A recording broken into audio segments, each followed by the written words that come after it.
Assalamualaikum warahmatullahi wabarakatuh. Perkenalkan, nama saya Siti Nurjana. Pada kesempatan kali ini, saya akan sedikit menjelaskan tentang proses respirasi.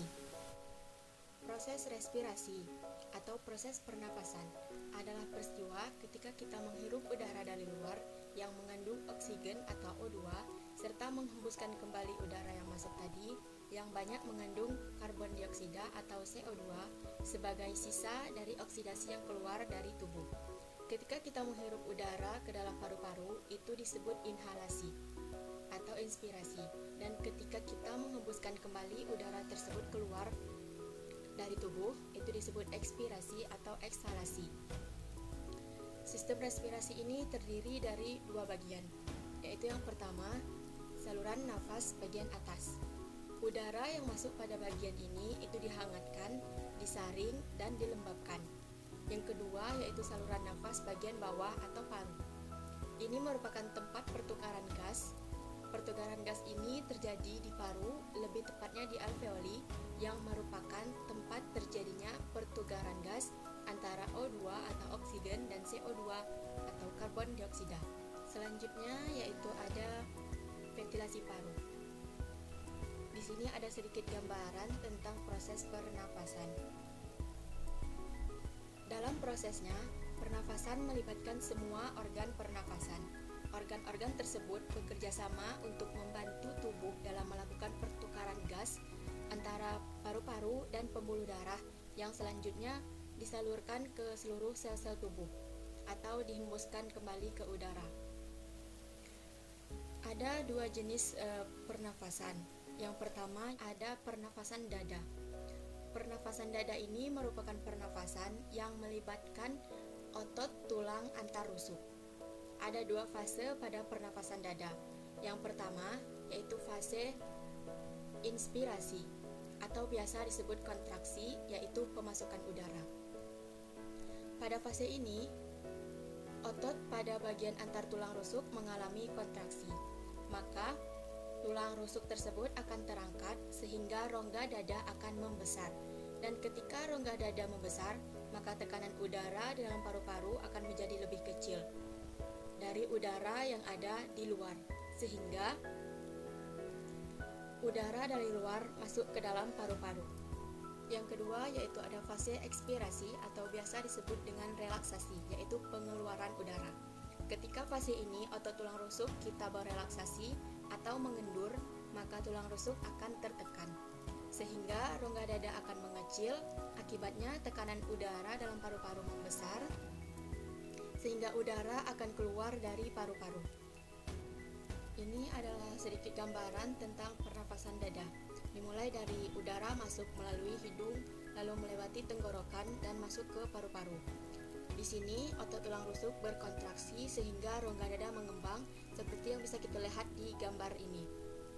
Lalu pada fase ekspirasi, udara keluar dari otot tulang rusuk relaksasi sehingga rongga dada mengempis dan tekanan udara membesar sehingga udara keluar kembali melalui hidung.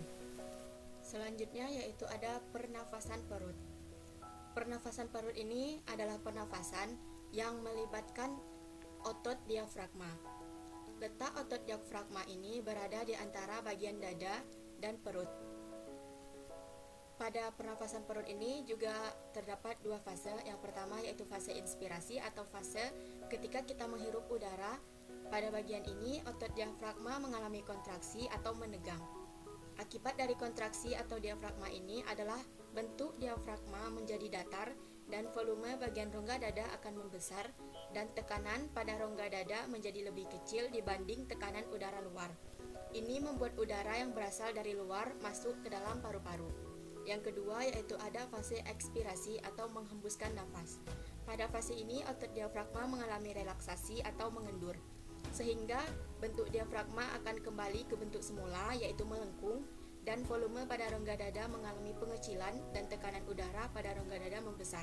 Akibatnya udara dari dalam tubuh akan keluar.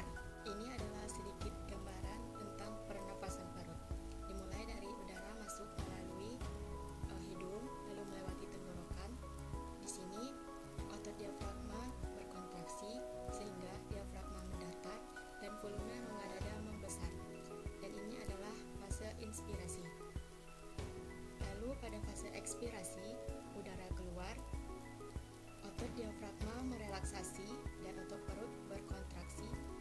sehingga diafragma melengkung ke rongga dada seperti ini, dan volume rongga dada mengecil. Lalu udara keluar melewati tenggorokan dan keluar melalui hidung.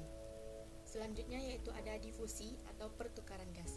Yang dimaksud dengan difusi adalah proses pertukaran gas yang terjadi antara lingkungan luar darah serta pertukaran gas di dalam jaringan tubuh.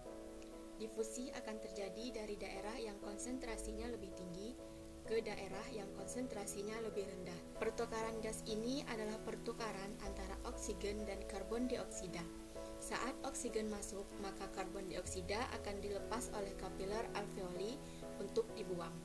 Proses difusi oksigen dalam kapiler darah lebih tinggi daripada tekanan parsial oksigen dalam sel-sel tubuh.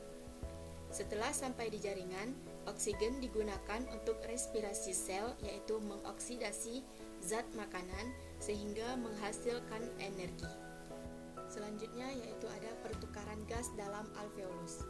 Proses pertukaran gas dalam alveolus merupakan proses masuknya oksigen atau O2 dan keluarnya karbon dioksida atau pertukaran gas dalam alveolus adalah pada waktu kita bernafas, udara masuk melalui saluran masuk ke dalam alveolus dalam paru-paru. Oksigen yang terdapat dalam alveolus ini berdifusi kemudian menembus dinding kapiler darah yang mengelilingi alveolus, dan terakhir masuk ke dalam pembuluh darah menjadi oksid dan selanjutnya diedarkan oleh darah ke seluruh tubuh. Yang kedua yaitu oksigen dilepaskan ke dalam sel-sel tubuh sehingga oksihemoglobin kembali menjadi hemoglobin. Oksigen ini digunakan untuk oksidasi atau pernafasan sel. Karbon dioksida yang dihasilkan dari pernapasan sel diangkut oleh darah melalui pembuluh darah yang akhirnya sampai pada alveolus. Setelah menembus dinding pembuluh darah dan dinding alveolus, karbon dioksida masuk ke dalam alveolus. Dari alveolus, karbon dioksida dikeluarkan melalui saluran pernafasan pada waktu kita mengeluarkan nafas, yang akhirnya karbon dioksida keluar dari tubuh melalui hidung. Sekian penjelasan singkat dari saya. Terima kasih. Wassalamualaikum warahmatullahi wabarakatuh.